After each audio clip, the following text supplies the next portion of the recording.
Ladies and gentlemen, I'm still here eating. If you watched my last video, this wonderful lady here in Novi Sad, I didn't even know her. She just brought me a plate of homemade food and stuff. I love these people. Today, quickly, I always say quickly, but I mean quickly. We've got two problems here in Serbia. Two really, you could say miscarriage of justice.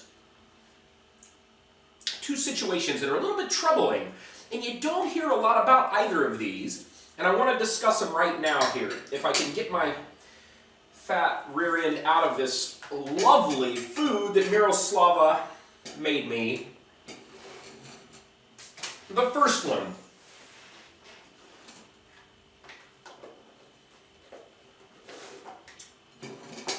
Happened in a little village. Let me tell you the name of it here so I can get all of my ducks in a row, as we would say in the United States.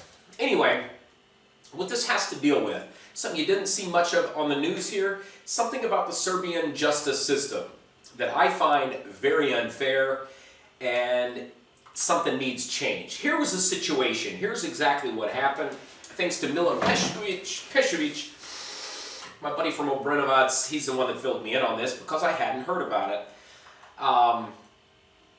Anyway, in the United States of America, you're a homeowner in many states. The states are different. We have 50 states and there's some different laws there. But pretend you're an old man, 89 years of age, just like this gentleman here. You're sitting at home, late at night, you hear somebody break in, you're with you have your wife there, maybe kids. What do? You protect yourself, you protect your home, you protect your family, you protect things, and you shouldn't be penalized for doing that, right? United States guns are an easy thing to find in the majority of places.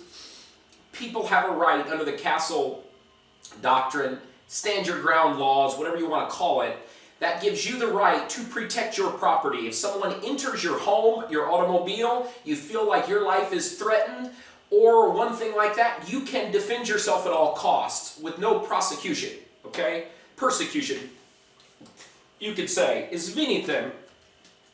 So, I support that law. Some of them are a little overboard, such as Florida. Tryon Martin, if you remember that case, a young black boy was walking through a community. A homeowner chased him down the street and shot him and killed him. I think that's going a little far. If the person is running off from your property or something, you can't shoot to kill. But if someone's in your house, someone is in there threatening you, your family, or you just don't know, it's late at night, you can't see, I think you have a right to shoot and kill. Not here in Serbia. Here's what happened. There was a gentleman, and I'll tell you his name here really quickly. His name, he's 89 years old, an 89-year-old gentleman. His name is Miroslav Tirnanic. 89-year-old gentleman from a little village called Krnjeva. It's down by Velika Plana, which is like between Belgrade and Kragujevac, right? It's pretty much in the center of Serbia. Small little village, but this gentleman, here's what happened. Okay. An old man living in a village, Velika Plana, Krnjeva, near Velika Plana, 89 years old, lives with his wife in their home all by themselves. One night they hear burglars who are attempting to break into their home, okay? The old man, instinctively, he has a shotgun. It's a 50-year-old shotgun, an old shotgun in his home. 89!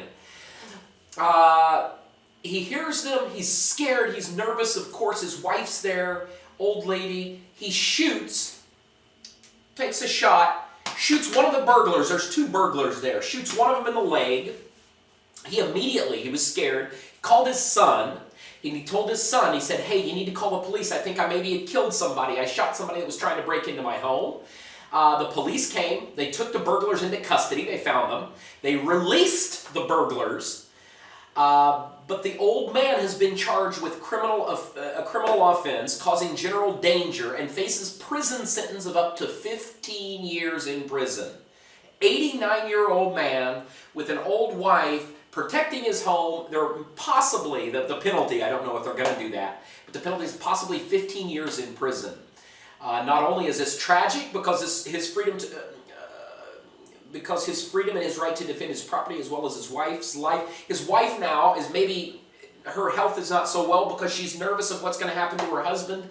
This is terrible. Some of these people here in Serbia, because a lot of people didn't hear about it in the media, someone has created a petition here. It's called Pravda za dedu, which means law or justice, maybe, pravda, justice for grandpa. But there's a petition. I'm going to put that here in the comments section here so you can look at it, you can read it, you can sign your name to it. This is ridiculous, and this story needs to be shared. You can't persecute someone for protecting their home and their family. Similar situation happened here again in Serbia a few years ago. I don't remember if it was last year or the year before, but there was a gentleman. He had two kids, two young kids in his home, if I remember correctly, and a wife. He gets up in the middle of the night. He hears something in his house. He gets a knife. Somehow he stabs. There's an intruder in his home in the middle of the night, in the dark with his kids in there. He stabs the intruder. He goes to jail, not the intruder. That's backwards. That's wrong. That needs to change. Okay?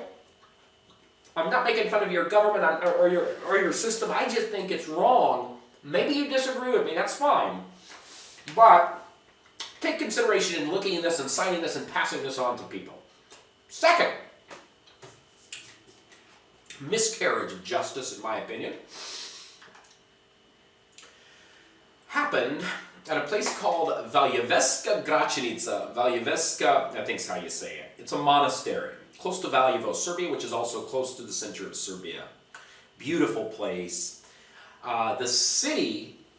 The government decided to intentionally flood this ancient monastery to create, I want to get my stuff straight. They're creating, it's an intentional flooding of a 12th or 13th century monastery, ancient place. There was big, widespread protests down there, but the government's creating a reservoir called Stuborovny, something similar to that, if I hope I said it correctly. But let me show you a little bit of this video that a gentleman was kind enough to put in here. I'm going to put the description in there. We'll show you a little bit about it, and I hope this works okay on here. But let's look. Okay, there's the monastery here. Isn't that terrible? You've got some protests here, people protesting against it. Oh, you know what? Let's go back. A gentleman was kind enough to put this together. It's in English and in Serbian language, so I'm going to attach this in there. There's a gentleman, I'm going to steal his video. I'm going to put it in the link. It's Petka is the name, but it's got all the information on here. We can see just a little bit about it just for a second. Not to make too long of a video, but I think this is absolutely terrible also. They're having issues down in Kosovo with people destroying their churches, and now they're intentionally flooding some of these ancient churches. I mean, how does that make you feel? Isn't there a solution to this? That you wouldn't have to go and flood an ancient, historic, irreplaceable thing such as that. Serbian monastery completely underwater. This is it right here. There's another link to it. And you can see this video here that this is a priest, I guess. Oh, forgive me. My internet connection is god-awful here. Oh, come on. I'm embarrassed now.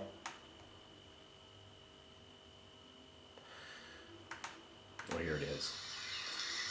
Look at all this water. There's the old monastery right there. I'm uploading something in the other room. I apologize, but you can kind of get the gist of it here. I mean, the whole place.